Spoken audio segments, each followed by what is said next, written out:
ناظرین کرام، رسول اللہ صلی اللہ علیہ وآلہ وسلم کا ارشاد گرامی ہے، تم سے پہلی قومیں اس لیے برباد ہوئیں کہ جب ان کا کوئی امیر اور صاحب حیثیت جرم کرتا تو اسے چھوڑ دیا جاتا، اور جب کوئی معمولی اور غریب جرم کرتا تو اسے سزا دی جاتی۔ ناظرین، اسی حدیث رسول صلی اللہ علیہ وآلہ وسلم کا سہارا لے کر عمران خان نے قانون سب کے لیے برابر کا بیانیہ تشکیل دیا، مگر ہم نے دیکھا کہ 3.5 سالہ دور حکومت میں نہ صرف یہ کہ یہ بیانیہ صرف بیانیہ ہی رہا، بلکہ مذکورہ فرمان رسول صلی اللہ علیہ وآلہ وسلم کو دانستہ طور پر بار بار پامال بھی کیا جاتا رہا۔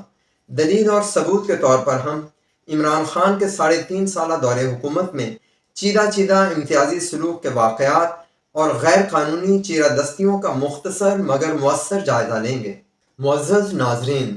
فروری 2022 میں چشم فلک نے یہ منظر بھی دیکھا کہ مکروہ عدالتی حکم کی تعمیل کرتے ہوئے کراچی کے مشہور و معروف نسلہ ٹاور کو گرا کر اس میں مقیم سینکڑوں شہریوں کو بے گھر کرنے کا انتہائی گھناؤنا کھیل کھیلا گیا، اور اپنی نو کے اس عجیب و غریب فیصلے کو لے کر عمران خان کے کان پر جوں تک نہ رینگی۔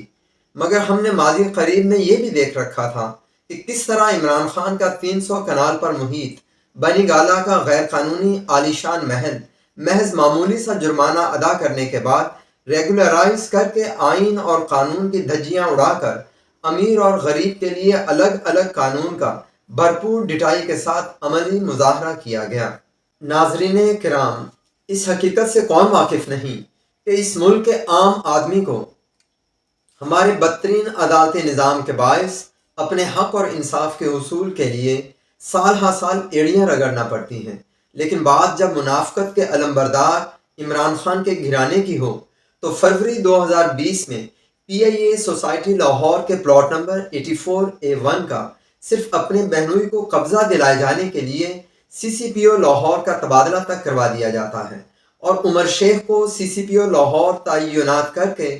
آنن فانن کاروائی عمل میں لائی جاتی ہے۔ اب ایک عام آدمی سوال کرتا ہے کہ عمران خان کے 3.5 سالہ دور حکومت میں کیا یہ سہولت ایک عام آدمی کو میسر تھی؟ اور اگر نہیں تو پھر عمران خان کو چاہیے کہ قانون کی برابری کے جھوٹے بیانیے کا ڈھونگ رچانا بھی بند کرے۔ ناظرین، بچہ جانتا ہے کہ 2-3 دفعہ وزیر اعظم رہنے والے بھی